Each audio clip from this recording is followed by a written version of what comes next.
ओम गणेशाय नमः। ओम नमः शिवाय। मैं निखिल ज्योतिष आचार्य आप सभी का मेरे चैनल पर पुनः स्वागत करता हूं। आशा करता हूं कि आप सभी स्वस्थ होंगे। महादेव की कृपा आप सभी पर सदैव बनी रहे। ये वीडियो मेष यानी कि एरीज के लिए बहुत विशेष है, क्योंकि वीडियो है जुलाई अगस्त सितंबर 2025 के त्रैमासिक राशिफल के बारे में। मेरे चैनल पर विस्तृत रूप से मासिक राशिफल आते ही हैं, साप्ताहिक राशिफल आते हैं, ग्रहों की गोचरीय स्थिति पर भी यथासंभव मैं वीडियोस देता ही हूँ।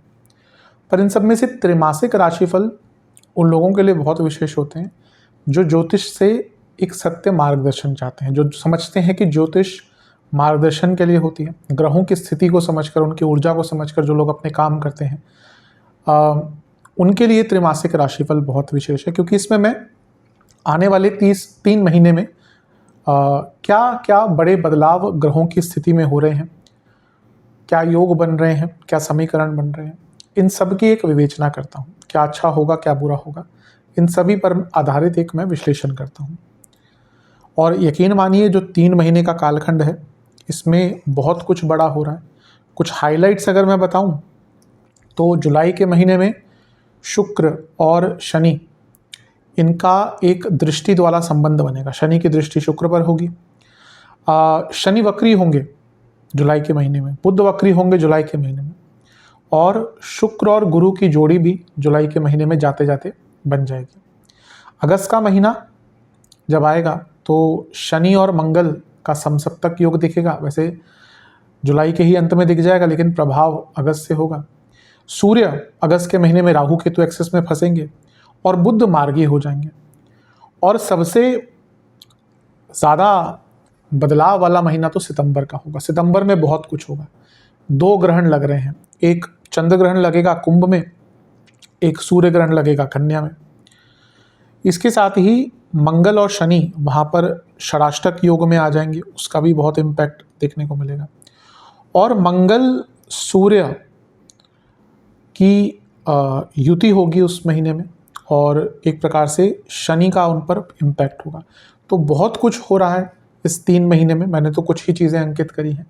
इन सब का सम्मिलित प्रभाव क्या होगा, किन किन चीज़ों पर ध्यान देना है, कहाँ बचना है, कहाँ फ़ायदा उठाना है, इन सभी चीज़ों की विवेचना करूँगा। और वीडियो के अंत में कुछ विशेष उपाय भी बताऊँगा।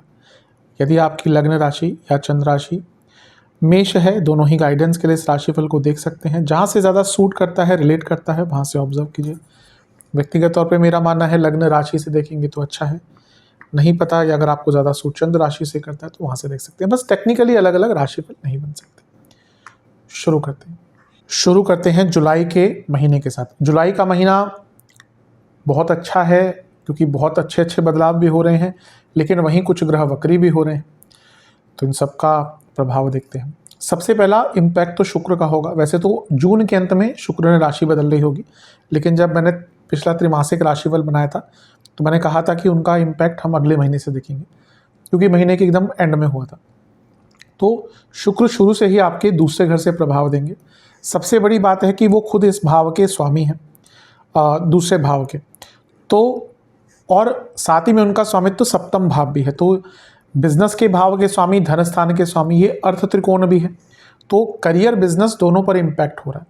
शुक्र का वैसे भी धन स्थान में जो आना होता है ये बहुत अच्छा होता है। शुक्र यहाँ पर करीबन जुलाई के अंत तक रहेंगे, तो ये शुरू से ही आपके लिए बहुत सुंदर, अति शुभ धन योग बना रहे हैं। धन स्थान में शुक्र का आना इन्वेस्टमेंट के मौके, पैसा कमाने के मौके, करियर में वृद्धि, और वो सप्तमेश है। सप्तमेश का धन स्थान में आना और सप्तमेश का अपने से अष्टम में जाना, दोनों, और क्योंकि वो शुभ ग्रह हैं, दोनों ही दिखाता है कि बिजनेस में पैसा आएगा, नया धन कमाने का मौका मिलेगा। कुटुंब भाव में शुक्र है, यानी कि कुटुंब में पैसा आएगा, घर में खुशियाँ आएंगी, घर में भौतिक सुख बढ़ेंगे। शुक्र पर दृष्टि शनि की भी है, जो उनके तो मित्र ग्रह हैं, और आपके लिए देखें तो वो लाभेश हैं। तो ये धन स्थान का स्वामी और लाभ स्थान का स्वामी दृष्टि संबंध में आ गया, और शनि 12वें घर में है। तो विदेश से पैसा, विदेश जाने के योग बहुत अच्छे बन जाते हैं। तो शुक्र का यहाँ पे आना दूसरे भाव में शुभता ही दिखाता है। वाणी में भी शुभता रहेगी, कार्य क्षेत्र में आगे बढ़ने का मौका मिलेगा। बस हमेशा मैं क्या कहता हूँ, शुक्र क्या है, ऑफिस पॉलिटिक्स के कारक। 2, 6, 10, 11 लग्न, इनमें होते हैं या 10वें भाव से कुछ संबंध बनता है तो ऑफिस पॉलिटिक्स होती है। तो यहाँ पे 10वें घर के स्वामी से दृष्टि संबंध भी है और अर्थ त्रिकोण में भी बैठे हैं। महीने के शुरुआत से ही ऑफिस पॉलिटिक्स रहेगी। अपने आंखों दांतों की सेहत का थोड़ा सा ध्यान दीजिएगा, क्योंकि शुक्र यहाँ से अष्टम भाव को भी देख रहे हैं और वो खुद धन स्थान के स्वामी है। ये गुप्त धन या पैतृक संपत्ति से लाभ दिखाता है। इसके बाद होगा 13 जुलाई को शनि का वक्री होना। बहुत बड़ी चीज़ है। शनि हर साल में एक बार वक्री होते हैं और कोई भी ग्रह अगर वक्री होता है तो बहुत बली हो जाता है। लेकिन यहाँ पर अगर देखें तो वो 12वें घर में है और यही शनि जो पहले शुक्र पर दृष्टि दे के डालकर अच्छा प्रभाव दे रहे थे, वक्री होने के बाद विवाह संबंधित चीज़ों में प्रॉब्लम लाते हैं, वैवाहिक संबंधित चीज़ों में प्रॉब्लम लाएंगे। आप देखेंगे 13 तारीख तक काम बन रहे हैं, पेमेंट्स आ रही है, सब कुछ हो रहा है। जैसे ही 13 तारीख आई शनि वक्र हुए, पेमेंट अटक गई, काम अटक गए, मंदता आ गई जीवन में। 12वें घर में शनि है, अपने आप में वो मंदता लाते हैं। तो इस पर मैं अलग से वीडियो बनाऊंगा, बहुत बड़ा टॉपिक है। लेकिन वक्री शनि का आना पेमेंट्स में, कामों में, बिजनेस में, इवन करियर में थोड़ा सा स्टैंड स्टिल ला सकता है। कई पेमेंट्स अटक सकती है। और क्योंकि 12वें घर में शनि वक्री हो रहे हैं, मारक भाव में बैठे शुक्र को देख रहे हैं, जो मारकेश है, प्रबल मारकेश है। दूसरा और 7वां भाव मारक भाव होता है। तो शुक्र का दृष्ट होना शनि से दिखाता है कि अचानक से सेहत भी ये शनि के वक्री होने के बाद बिगड़ सकती है। तो उस पर थोड़ा सा ध्यान दीजिएगा। इसके बाद एक गोचर होगा सूर्य का। सूर्य आ जाएंगे कर्क में। ये होगा 16 जुलाई को। सूर्य आपके 4थे भाव में आ जाएंगे। ठीक है, बुध आदित्य योग बन जाएगा और ये बुध आदित्य योग लंबा चलेगा, क्योंकि बुध यहाँ पर वक्री होने वाले हैं कुछ दिनों में। तो बुध आदित्य योग तो रहेगा लंबा। अब यहाँ पर देखें तो सूर्य क्या है, त्रिकोणेश है और आपके केंद्र भाव में आ गए। तो त्रिकोण का स्वामी केंद्र में, यानी कि राजयोग बनता है, अच्छा राजयोग बनता है। और सूर्य आपके 2 उपचय भावों के स्वामी के साथ है। तो पंचम का स्वामी 2 उपचय भावों के स्वामी के साथ, यानी कि कोई भी काम आपके अटक रहे थे, अपनी बौद्धिक क्षमता से, अपनी एनर्जी से, अपनी स्किल से कई कार्य पूर्ण कर पाएंगे। यहाँ पर वो 4थे घर में है और 6ठे घर के स्वामी के साथ बैठे हैं। तो अगर कोई प्रॉपर्टी में लीगल केस चल रही थी, लीगल प्रॉब्लम चल रही थी, वो सॉल्व की जा सकती है। और वो 4थे से 12वें के स्वामी के साथ है, बुध के साथ, यानी कि ये संयोग प्रॉपर्टी बेचने के लिए भी बहुत अच्छा आपका बन जाता है। ध्यान बस ये देना है, सूर्य का दिग्बल समाप्त हो जाएगा तो कार्य क्षेत्र में थोड़ी सी अथॉरिटी लैग करेंगे। और ये दोनों ग्रह मिलकर, क्योंकि 10वें घर को देख रहे हैं दोनों, इसमें से बुध 2 उपचय भावों के स्वामी है, सूर्य पंचम के स्वामी है। आइडियाज़ बहुत अच्छे रहेंगे कार्य क्षेत्र में, प्रोडक्टिविटी बहुत अच्छी रहेगी। लेकिन गलतियां हो सकती हैं थोड़ी सी, स्पेशली क्योंकि बुध वक्री होने वाले हैं, उस पर मैं आऊँगा। और आपके कलीग्स आपसे जलेंगे बहुत, थोड़ा सा उन पर नियंत्रण करके रखेंगे तो अच्छा है। लेकिन प्रॉपर्टी आदि के लिए, प्रॉपर्टी का कोई नाम करना है, अपने रजिस्ट्री के काम अटक रहे थे, कुछ और अटक रहा था, ट्रांसफ़र करानी है, सेल डीड बनानी है, जो भी करना है उसके लिए बहुत अच्छा टाइम है। बस सूर्य का दिग्बल समाप्त हो गया। अच्छा, 4थे घर के सूर्य हैं, घर में कहासुनी होना स्टार्ट हो जाएगी, लड़ाई झगड़े होना स्टार्ट हो जाएंगे। तो थोड़ा सा केयरफुल यहाँ पर रहिएगा। इसके बाद 18 तारीख को होगा बुध का वक्री होना। अब बुध वक्री हो रहे हैं, ठीक है, लेकिन केंद्र भाव में हो रहे हैं, सूर्य के साथ उनका संबंध है और वो एक और ग्रह के साथ संबंध में आ गए, त्रिकोणीय संबंध में, जो वक्री हैं। 13 तारीख को शनि वक्री हुए, बुध कब हुए, 18 तारीख को। सबसे पहले तो पंचम के स्वामी के साथ वक्री बुध, ये उल्टी बुद्धि दिखाता है। आप देखेंगे अजीब सा थॉट प्रोसेस हो जाएगा, बहुत कन्फ्यूजन आ जाएगी। घर में 4था भाव है, घर में छोटी छोटी बातों पे कलह कलेश, मिसकम्युनिकेशन, भरपूर मिसकम्युनिकेशन। उपचय भावों के स्वामी हैं, स्ट्रांग हो गए हैं, तो मन करेगा बहुत आगे बढ़े। लेकिन क्योंकि वक्री हैं और त्रिकोण संबंध शनि से है, अब 2 वक्री ग्रह त्रिकोणीय संबंध में, और वो भी कौन से भावों में, इमोशंस 4, 8, 12 इमोशन के साइन में। इमोशनली बहुत अजीब सा ये समय रहेगा, आपको खुद ही समझ नहीं आएगा कि क्या कर रहे हैं। गलत निर्णय लेंगे, जिनको ऑलरेडी कोई मानसिक विकार है उनको प्रॉब्लम होगी। साइकोलॉजिकल डिसऑर्डर्स हो सकते हैं, साइकोलॉजिकल डिसऑर्डर्स हैं तो परेशानी होगी। घर में छोटी छोटी बातों पर कहासुनी होगी। तो ये वो समय है जब आपको बहुत केयरफुल रहना है। प्रॉपर्टी का कोई मामला हो, घर का कोई मामला हो, बहुत केयरफुल हैंडल कीजिएगा। घर की बात को बाहर मत आने दीजिएगा। यहाँ पे ऐसा होगा कि घर की बातें बाहर आने लगेंगी और उसके कारण दिक्कत होगी। और क्योंकि ये 2 ग्रह एक दूसरे से त्रिकोण में है, ये 4 और 12 का कॉम्बिनेशन है, तो ये ना बहुत त्याग की भावना दिखाता है। आपका मन करेगा सब छोड़कर भाग जाऊं कहीं पर, क्योंकि घर में ऐसी स्थिति चल रही होगी। बस थोड़ा सा इस टाइम पे संयम रखना है। ये वक्री ग्रह 10वें घर को देख रहा है, तो जैसा मैंने कहा ना कि क्रिएटिविटी रहेगी, लेकिन 18 तारीख के बाद कार्य क्षेत्र में बहुत गलतियां होना शुरू हो जाएंगी। स्पेशली अगर आप ट्रांजैक्शन बेस्ड काम करते हैं, लिखा पढ़ी के बहुत काम करते हैं, तो यहाँ पर आपको बहुत केयरफुल रहने की आवश्यकता है। थोड़ा सा ये वक्री ग्रहों का इम्पैक्ट नेगेटिव दे सकता है, बस ये है कि 2 उच्च भावों के स्वामी हैं। थोड़ा सा अगर आपने अपने अंदर संयम रखा और हिम्मत दिखाई तो कुछ बहुत पुराने काम जो अटक रहे थे वो पूर्ण भी हो सकते हैं, पर केयरफुल रहना है। बुद्धि पर कंट्रोल, सोच पर कंट्रोल हटेगा और इमोशनलनेस बहुत तंग करेगी, क्योंकि मोक्ष त्रिकोण में है ना, मोक्ष त्रिकोण में तो है लेकिन ये इमोशन का भाव है, तो यहाँ से त्रिकोणीय संबंध जब बनेगा तो इमोशंस पर एक नेगेटिव इम्पैक्ट पड़ेगा। तो इमोशन, और वैसे भी मेष वाले मैं हमेशा कहता हूँ इमोशनल बहुत होते हैं, दिखते हैं गुस्से वाले लेकिन मन से बहुत इमोशनल होते हैं, तो इसका इम्पैक्ट रहेगा। इसके बाद गोचर होगा 26 जुलाई को शुक्र का। शुक्र मिथुन में आ जाएंगे और गुरु के साथ उनकी युति होगी। यहाँ पे भी करीबन 27-28 दिन तक रहेंगे। अब यहाँ पे देखें तो गुरु और शुक्र की जोड़ी होगी। वैसे तो दोनों की बनती नहीं है एक दूसरे में, लेकिन जब ये दोनों साथ में आते, सबसे शुभ ग्रह कौन से हैं? 2 नैसर्गिक शुभ ग्रह कहे गए हैं ज्योतिष में, वो शुक्र और गुरु हैं। तो जब ये साथ में आते हैं तो बहुत अच्छे रिजल्ट भी देते हैं, स्पेशली अपने स्वामित्वों के। तो धन स्थान सप्तम का स्वामी, भाग्य स्थान के स्वामी के साथ, यानी कि करियर में, बिजनेस में आगे बढ़ने के मौके, उपजे भाव में नई स्किल सीखने के मौके, कॉन्फिडेंस रहेगा। और क्योंकि बृहस्पति 12वें घर के स्वामी भी हैं और नवम के स्वामी भी हैं, तीसरे घर में जो यात्राओं का भाव है, ये विदेश की यात्रा भी दिखाता है, धार्मिक यात्रा भी दिखाता है। कई शुभ समाचार आना शुरू हो जाएंगे। ये जो बुध का वक्री प्रभाव, शनि का वक्री प्रभाव, इसकी जो इंटेंसिटी है वो 26 तारीख के बाद थोड़ी कम होनी शुरू हो जाएगी, क्योंकि यहाँ पे एक गुरु शुक्र की जोड़ी बनी, ये बहुत अच्छा है। धन बढ़ेगा क्योंकि धन और लक्ष्मी स्थान का स्वामी स्किल्स के भाव में, तो अपने स्किल से धन बढ़ेगा। और बिजनेस से त्रिकोण में बन रहा है तो बिजनेस में भी बहुत आगे बढ़ पाएंगे। तो सारी ही चीज़ें बहुत अच्छी दिख रही हैं, बस गुरु शुक्र की अपनी जोड़ी बहुत अच्छी नहीं मानी जाती अपने कारकत्वों के लिए। दोनों कुछ जोड़ियां होती हैं, जैसे एक भाव में शनि सूर्य उस भाव को खराब करते हैं, एक भाव में बुध चंद्रमा उस भाव को खराब करते हैं, वैसे ही गुरु शुक्र। तो यहाँ पे ना भाई बहनों से संबंध बिगड़ सकते हैं, आप कभी कभी बहुत ज़्यादा ओवर एक्साइटेड हो जाया करेंगे और इसके साथ ही ओवर कॉन्फिडेंट और लोगों को नीचा दिखाना शुरू कर देंगे, तो इस पर बहुत ध्यान दीजिएगा। अदरवाइज ये गुरु शुक्र की जोड़ी आपको आगे ही लेके जाएगी। अगर हम देखें तो पराक्रम के भाव में दोनों बैठे हुए हैं और यहाँ से बैठकर दोनों ही कहाँ पे देख रहे हैं? भाग्य के स्थान पर, जिसमें एक गुरु है जो भाग्य स्थान के स्वामी है और एक शुक्र है जो धन स्थान के स्वामी है और सप्तम के स्वामी है। अब क्योंकि सप्तमेश और भाग्येश साथ में बैठे हैं सप्तम से त्रिकोण में, ये विवाह का भी बहुत सुंदर योग बनाता है और ये अवश्य दिखाता है कि धार्मिक चेतना भी बढ़ेगी और भाग्य का भी भरपूर साथ मिलेगा। तो ये बहुत शुभ एक युति हो रही है गुरु शुक्र की, इसका लाभ उठाइएगा, जो नेगेटिव है बचिएगा। ओवरऑल देखा जाए महीना अच्छा है, बस जो मैंने थोड़ी सी नेगेटिव चीज़ें अंकित करी हैं उनका ध्यान दीजिएगा। जिनको कार्डियक प्रॉब्लम्स हैं, जिनको थायराइड की प्रॉब्लम्स हैं और जिनको बीपी की प्रॉब्लम्स हैं, उनको इस महीने बहुत ज़्यादा ध्यान देना है। अब चलते हैं अगस्त के महीने की तरफ। जुलाई के अंत में एक गोचर और हुआ था मंगल का, मैंने अंकित नहीं किया क्योंकि महीने के अंत में था, तो वहाँ पे बात करता मैं भी उतना सिग्निफिकेंस या उतना भार नहीं दे पाता उस पर, इसलिए अगस्त से हम मंगल के गोचर की बात करेंगे।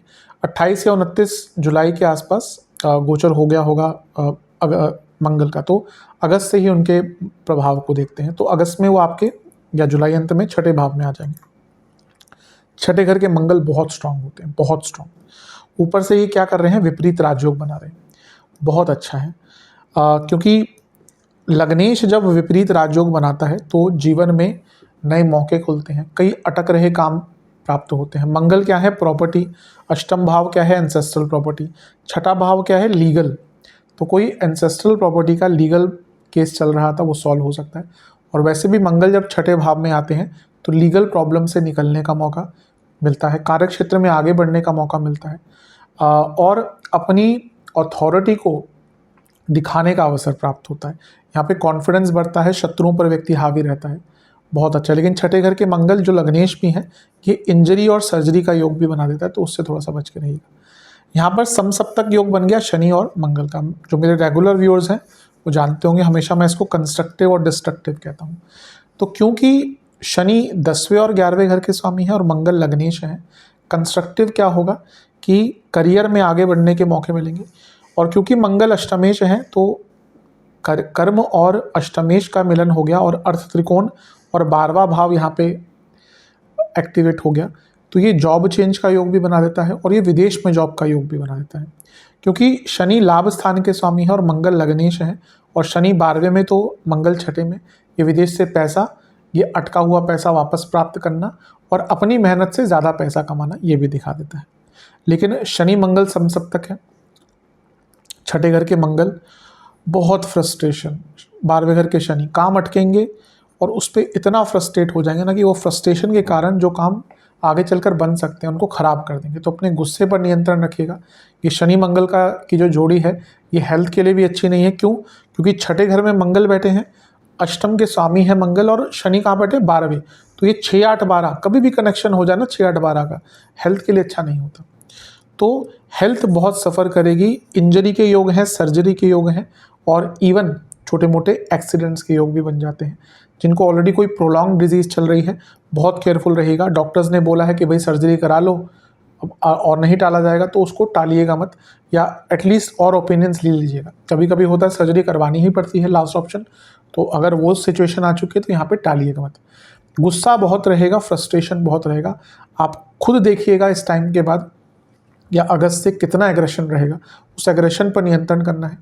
और क्यों, इसका एक और भी कारक है, शनि मंगल का समसप्तक तो है ही। मंगल नवम भाव को देख रहे हैं, ये बॉसेस से संबंध बिगाड़ेगा, पिताजी से संबंध बिगाड़ेगा। मंगल शनि को देख रहे हैं, खर्चे बहुत बढ़ेंगे क्योंकि 12वां घर है। और सबसे बड़ी बात है, शनि मंगल समसप्तक, शनि पर मंगल का प्रभाव, और ये मंगल लग्न को देख रहे हैं, इसीलिए एग्रेशन बहुत बढ़ेगा। तो अपने एग्रेशन पर नियंत्रण रखना है। 11 अगस्त को बुध मार्गी हो जाएंगे, तो 2 ग्रह वक्री थे, उसमें से एक मार्गी हो गया जो खुद बुद्धि का कारक है और पंचमेश के साथ बैठा था। तो यहाँ से थोड़ी स्थिरता आएगी। जो घर में कलह कलेश चल रहे थे तो यहाँ से थोड़ा बहुत धीरे धीरे करके कम होना शुरू हो जाएंगे। और जो एक आप देखेंगे जब बुध वक्री हुए 18 जुलाई को, ये पीरियड आप खुद ऑब्जर्व कीजिएगा, आपको समझ नहीं आएगा कि आपका नियंत्रण क्यों नहीं हो रहा अपने इमोशंस पर, गलत निर्णय लेंगे, गलत कम्युनिकेशन होगा, तो ये सब कुछ दिखेगा। लेकिन फिर आगे चलकर चीज़ों को ठीक करने का अवसर भी प्राप्त होगा। और इसके बाद 17 तारीख को एक और गोचर होगा, वो होगा सूर्य का। और सूर्य कहाँ आ जाएंगे? अपनी ही राशि में आ जाएंगे, तो बहुत अच्छा है। त्रिकोणेश अपनी ही राशि में आ रहा है, लेकिन बैठे कहाँ पे हैं? सूर्य केतु के साथ। तो ये अच्छा नहीं है, क्योंकि सूर्य तो ग्रसित होते हैं केतु से, ग्रहण लगता है।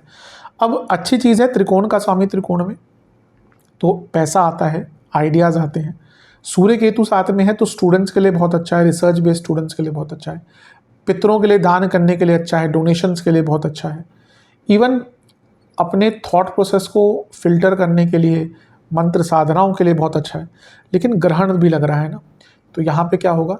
बच्चों से संबंध बिगड़ सकते हैं। जो गर्भवती महिलाएं, उनको तो यहाँ पे बहुत केयरफुल रहने की आवश्यकता है। और मंगल का शनि का प्रभाव चल ही रहा था, यहाँ पे अब केतु भी अग्नि तत्व है, सूर्य भी अग्नि तत्व है, सिंह भी अग्नि तत्व की राशि है। अब यहाँ पे पंचम भाव में आ गए जो थॉट प्रोसेस का भाव है, तो गुस्सा, एग्रेशन भयंकर रहेगी और इसके कारण प्रॉब्लम्स आ सकती हैं। तो इस पर जितना नियंत्रण रख सकते हैं। गुस्से पर तो देखिए आपको अगस्त के महीने में ना बहुत ध्यान रखना पड़ेगा। बच्चों से भी संबंध बिगड़ सकते हैं, दोस्तों से भी बिगड़ सकते हैं, और ओवरऑल ही एक एग्रेशन रहेगा, तो बाकी कामों पर भी उसका एक नेगेटिव इम्पैक्ट पड़ेगा। इसके बाद 21 तारीख को शुक्र का गोचर होगा, और शुक्र आपके चौथे भाव में आकर बैठ जाएंगे, यानी कि कर्क में। अच्छा है, क्योंकि शुक्र और बुध की जोड़ी है, दोनों ही एक दूसरे के मित्र हैं। शुक्र जहाँ धनेश है और सप्तमेश है, वहीं बुध त्रियेश है और षष्ठेश है। अच्छा, सप्तम के स्वामी शुक्र और सप्तम से 12वें के स्वामी बुध। बिजनेस में कोई लीगल केस चल रहा था, सरकारी काम अटक रहा था, पूर्ण हो सकता है। और अगर आप अपना बिजनेस बंद करके बेचना चाहते हैं, बेचकर नया बिजनेस स्टार्ट करना चाहते हैं, वो भी अच्छा है। और क्योंकि शुक्र सप्तमेश है और सप्तम से त्रिकोण के स्वामी बुध हैं और चौथे घर में बैठे हैं, अगर कोई फैमिली बिजनेस स्टार्ट करना चाहते हैं तो उसके लिए भी अच्छा योग है। और इसके साथ ही शुक्र क्योंकि आपके धन स्थान के स्वामी हैं, शुक्र आपके धन स्थान के स्वामी और बुध आपके तीसरे और छठे घर के स्वामी। कोई पेमेंट भी अगर अटक रही थी तो वो पेमेंट भी आपकी वापस आ सकती है। ये दोनों ही ग्रह मिलकर क्योंकि 10वें घर को देखेंगे तो कार्य क्षेत्र में क्रिएटिविटी रहेगी। लेकिन शुक्र का प्रभाव फिर से आ गया तो ऑफिस पॉलिटिक्स। इस महीने शुक्र के गोचर के बाद 21 तारीख के बाद अपने कलीग्स पर रत्ती भर भी भरोसा मत कीजिएगा। वही आपको प्रॉब्लम में डाल के जाएंगे। शुक्र का चौथे घर में आना यानी कि घर में खर्चा करेंगे, अच्छा खर्चा करेंगे, कुछ महंगी वस्तु लाएंगे, घर वालों को संपन्नता और खुशियाँ प्रदान करेंगे, तो ये भी एक अच्छा है। बस कलीग से बच के रहेगा। और बुध छठे घर के भी स्वामी हैं, तो घर में ना पैसों की बातें ज़्यादा मत कीजिएगा, अरे मैंने ये कर दिया, मैंने वो कर दिया, यहाँ पे वही बातें आप करेंगे और घर में फिर दिक्कत परेशानी होगी। 30 अगस्त को एक और गोचर होगा बुध का, लेकिन पुनः वो महीने के एकदम अंत में है, तो हम सितंबर के महीने में उसको लेंगे। वो बुध का होगा, बुध आपके पंचम भाव में आ जाएंगे। तो ओवरऑल देखा जाए महीना ठीक है, एक स्थिरता थोड़ी सी आएगी क्योंकि बुध मार्गी हुए, बहुत सारे गोचर नहीं हुए, धीरे धीरे करके चीज़ें थोड़ी सी आगे बढ़ेंगी। तो ये महीना एक थोड़ा सा स्थिरता और एकाग्रता देकर जाएगा, क्योंकि सितंबर के महीने में बहुत कुछ होने वाला है। चलते हैं सितंबर के महीने की तरफ। सितंबर का महीने की जहाँ तक बात है, इसमें 2 ग्रहण लग रहे हैं, बहुत कुछ बड़ा हो रहा है। सबसे पहले बुध का गोचर जैसे मैंने कहा था अगस्त के अंत में हो जाएगा, 30 अगस्त को, तो यहीं से स्टार्ट करते हैं। बुध सूर्य केतु करीबन 15-16 दिन के लिए ये युति आपके पंचम भाव में रहेगी। और ठीक है, बहुत बुरी नहीं है। बुध 2 उपचय भावों के स्वामी हैं, सूर्य त्रिकोण के स्वामी हैं। तो ये जो बुध का वक्री होना हुआ था जुलाई के एंड में, अगस्त में, तो उसका जो प्रभाव था, आपने कुछ गलत निर्णय लिए थे, समझ नहीं आ रही थी चीज़ें, एनालाइज नहीं कर पा रहे थे, इमोशनलनेस बहुत हो गई थी, उन चीज़ों पर अब एक कंट्रोल आएगा। बुध केतु एनालिटिकल कैपेसिटी दिखाती है, बुध केतु रिसर्च कैपेसिटी बढ़ाती है। और क्योंकि सूर्य और बुध आदित्य योग भी बन रहा है, ये आपकी बुद्धिमत्ता बढ़ाएगी, आपके स्टूडेंट्स के लिए बहुत अच्छा है। हाँ, संतान के लिए, गर्भवती महिलाओं के लिए अभी भी अच्छा नहीं है, लेकिन बुद्धिमत्ता के लिए, बौद्धिक क्षमता के लिए बहुत अच्छा योग है। थॉट क्लियर होंगे, क्रिएटिविटी होगी। और केतु के साथ बुध और प्लस सूर्य, यानी कि कोई बहुत पुराना अगर आपका काम अटक रहा था, अपनी बुद्धिमत्ता से उसको पूर्ण कर सकते हैं। और यहाँ से सारे ग्रहों का प्रभाव क्योंकि लाभ स्थान में होगा, और ये स्वयं लक्ष्मी स्थान है, जहाँ पर स्वयं लक्ष्मी स्थान के स्वामी हैं, यानी कि पैसा कमाने की भी जो अपॉर्चुनिटीज़ हैं वो आपकी बढ़ने वाली हैं। तो ये बहुत अच्छा है, बहुत शुभ है, इसका लाभ उठाइएगा। इसके बाद अगर हम चर्चा करें 7 सितंबर को क्या लग रहा है, ग्रहण लग रहा है। कहाँ पे लग रहा है? कुंभ में। उस दिन चंद्रमा होंगे कुंभ में और ग्रहण लगेगा, चंद्र ग्रहण। तो अब ग्रहण कहाँ कहाँ लगता है, उसका अलग अलग इम्पैक्ट होता है। 11वें घर का चंद्र ग्रहण कोई बहुत बुरा नहीं होता, क्योंकि चौथे घर के स्वामी हैं, चौथे से अष्टम में बैठे हैं और ग्रहण लग रहा है। ये उनके लिए बहुत अच्छा होगा जो बहुत टाइम से प्रॉपर्टी कोई बेचना चाह रहे थे, नहीं बिक रही थी। इस ग्रहण के आसपास प्रॉपर्टी आपकी बिक सकती है। अब क्योंकि बुध छठे घर के स्वामी हैं और तीसरे घर के स्वामी हैं, जो चौथे से 12वां है, और यहाँ से बैठकर वो 11वें घर को देख रहे हैं, जहाँ पे खुद चौथे घर के स्वामी इन्वॉल्व हैं और चौथे से अष्टम है। कोई प्रॉपर्टी नहीं बिक रही थी, सालों से नहीं बिक रही थी, वो प्रॉपर्टी आपकी बिक सकती है। ठीक है, धन के अचानक से सोर्सेस खुल सकते हैं। चंद्रमा चौथे घर के स्वामी है। चंद्र ग्रहण का प्रभाव करीबन 1 महीने रहता है। तो अगर आप विदेश जाने का प्रयत्न कर रहे थे, विदेश में सेटलमेंट का प्रयत्न कर रहे थे, उसके लिए भी बहुत अच्छा योग है। बस ध्यान ये देना है कि प्रॉपर्टी अगर लेना चाह रहे हो इस टाइम पे, फिर थोड़ा केयरफुल रहिएगा। बेचने के लिए उतना नेगेटिव नहीं है, पर क्योंकि चौथे के स्वामी अपने से अष्टम में और राहु के साथ हैं, और यहाँ पे ग्रहण भी लग गया, इसलिए ये हो सकता है कि आप प्रॉपर्टी लेना जाएं और कुछ गड़बड़ हो जाए, डॉक्यूमेंट सही नहीं हो, फ्रॉड हो जाए। तो इस 12-13 दिन के, मैं ये एक पूरा महीना नहीं कहूँगा, लेकिन इस चंद्र ग्रहण के 1 हफ्ते पहले, 1 हफ्ते बाद यहाँ पे कोई प्रॉपर्टी का फाइनलाइजेशन, खरीदने की बात करूँ, बेचने के लिए अच्छा है, लेकिन खरीदने आदि का यहाँ पे ज़्यादा ट्राई मत कीजिएगा। लेकिन हाँ, चंद्रमा चौथे घर के स्वामी है, चौथे से अष्टम में ग्रहण लगा। जो ये बुध का मार्गी प्रभाव थोड़ा सा स्थिरता लाया था ना, यहाँ पे अचानक से फिर से इमोशनल लेवल पर और फैमिली लेवल पर डिस्टर्बेंस स्टार्ट हो जाएगी। तो अपने आप को एकाग्रचित रखिएगा और घर का माहौल अच्छा बनाकर रखिएगा। लेकिन इनकम के नए सोर्स खोलने के लिए राहु चंद्रमा की जोड़ी बहुत अच्छी है।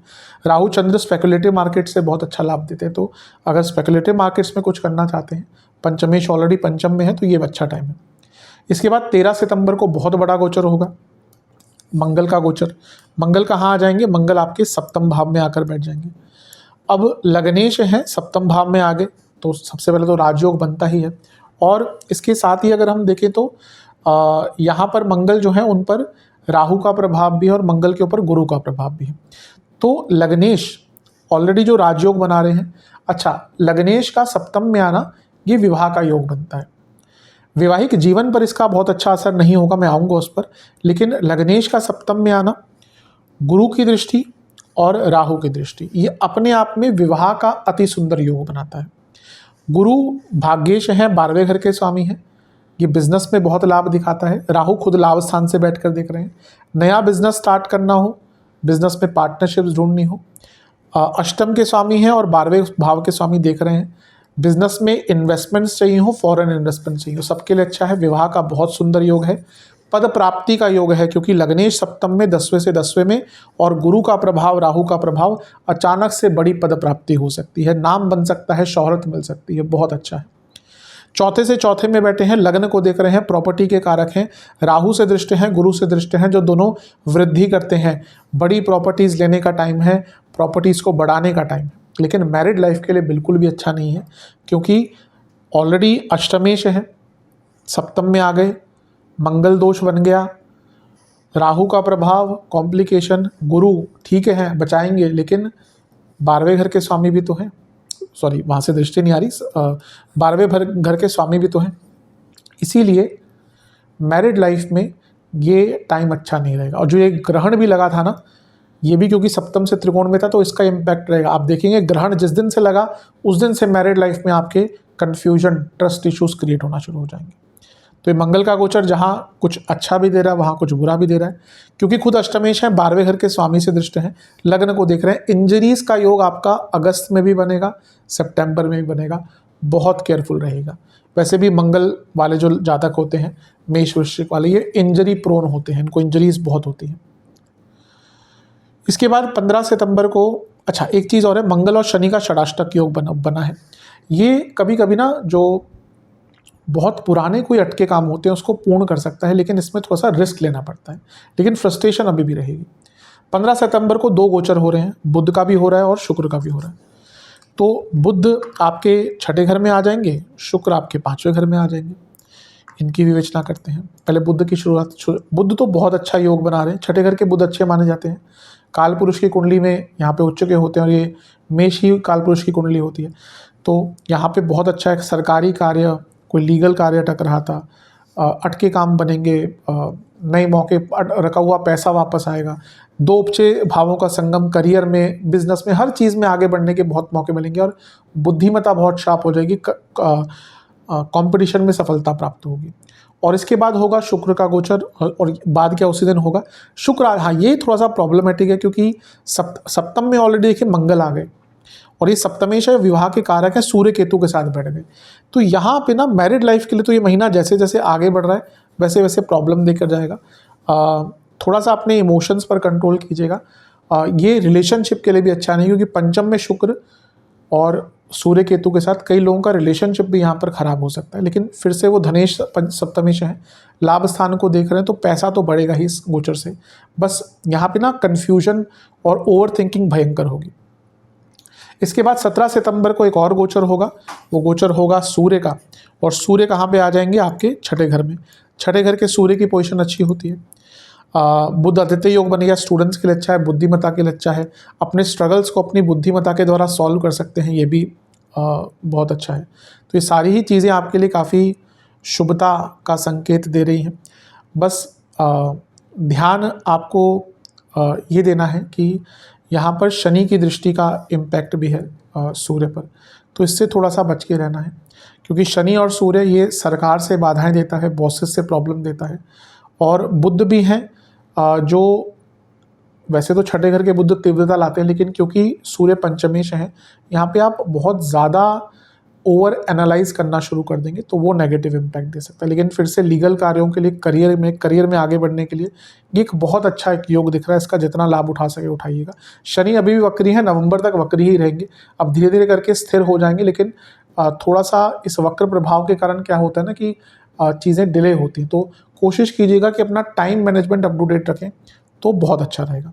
कोई लीगल केस निपटाना है, अच्छा जिनका डाइवोर्स केस चल रहा था, डाइवोर्स से निकलना चाहते हैं, क्योंकि सप्तम से 12वें में सूर्य बुध आ गए, सप्तम में मंगल है ऑलरेडी, तो अगर बहुत लंबा डाइवोर्स केस चल रहा था तो उससे निकलना चाहते हैं, तो उसके लिए भी अच्छा योग है। ओवरऑल देखा जाए ये महीना काफ़ी सारे बदलाव लाएगा। और एक बदलाव और आएगा इसमें, 21 तारीख को सूर्य ग्रहण लगेगा। तो सूर्य कहाँ पे आ जाएंगे, सूर्य आ जाएंगे आपके सूर्य ग्रहण लगेगा। सूर्य ग्रहण कहाँ पे लगेगा, आपके छठे भाव में। किस दिन लगेगा, जब चंद्रमा यहाँ पे आपके छठे भाव में होंगे। अब छठे घर का सूर्य ग्रहण भी कोई बहुत बुरा नहीं होता, छठे घर का सूर्य ग्रहण भी अच्छा ही होता है। कोई बीमारी डायग्नोज नहीं हो रही थी, बीमारी डायग्नोज हो पाएगी, प्रॉब्लम्स के सॉल्यूशन मिल पाएंगे, दुश्मनों पर हावी रह पाएंगे। पर प्रॉब्लम ये होती है कि छठे घर में सूर्य ग्रहण व्यक्ति अपने दुश्मन खुद बढ़ा लेता है। लेकिन एक दिक्कत है कि ग्रहण लग रहा है और शनि का प्रभाव, ये ना सरकारी बाधाएं दिखा रहा है। तो अगर बिजनेस है तो केयरफुल रहिए, कुछ ऑलरेडी केस चल रहे हैं तो केयरफुल रहिए। सरकारी बाधाएं, बॉसेस से प्रॉब्लम्स, अथॉरिटी से प्रॉब्लम थोड़ी सी हो सकती है। पर छठे घर का सूर्य ग्रहण इतना नेगेटिव ऐसा होता नहीं। गुस्सा तो बरकरार रहेगा क्योंकि मंगल का प्रभाव लग्न पर भी है, तो थोड़ा सा केयरफुल रहेगा। मोटे मोटे तौर पर देखा जाए, सितंबर के महीने में बहुत बदलाव होंगे, कुछ अच्छे भी होंगे और कुछ बुरे भी होंगे। इन सभी चीज़ों की मैंने विवेचना कर दी। सेहत वाइज एसिडिटी बहुत रहेगी, जिनको हृदय संबंधित रोग है बहुत ध्यान दें, और बीपी की प्रॉब्लम, कोलेस्ट्रॉल की प्रॉब्लम बहुत ध्यान दें। अब उपाय की बात करते हैं। ये उपाय आपको एक ही बार करने हैं, किसी भी दिन कर सकते हैं। सबसे पहला, किसी भी मंदिर में 7 अनाजे का दान करें। 7 प्रकार के अनाज होते हैं, मिश्रित भी आते हैं, आपको मार्केट से भी मिल जाएंगे, फिर अलग अलग 7 प्रकार के अनाज आप दान कर सकते हैं। दूसरा है, आप किसी भी गौशाला में फलों का दान करें। फल, अब कितना करना है वो आपके ऊपर है, कौन सा करना है आपके ऊपर, लेकिन फलों का दान होना चाहिए गाय माता के लिए। तीसरा, आपको ओम भौमाय नमः मंत्र का 108 बार जाप करना है, और बजरंग बली को मीठे पान का भोग लगाना है। चौथा उपाय, एक पात्र में गंगा जल, इत्र और गुलाब जल मिलाकर शिवलिंग का अभिषेक करना है, और ओम नागेंद्र हाराय नमः मंत्र का 108 बार जाप करना है। और साथ ही में आपको किसी भी भैरव जी के मंदिर में 4 मुखी सरसों के तेल का दिया जलाना है, अर्पण करना है भैरव जी को, और 4 बार भैरव चालीसा का पाठ करना है। अगर नहीं है आसपास भैरव जी के मंदिर या विदेश में रहते हैं तो घर में ही उनका स्मरण करके कर सकते हैं। आशा करता हूँ वीडियो काम आएगी। चैनल पर नया सब्सक्राइब कीजिए, वीडियो को लाइक कीजिए। मिलता हूँ अगली वीडियो में, तब तक के लिए ओम नमः शिवाय।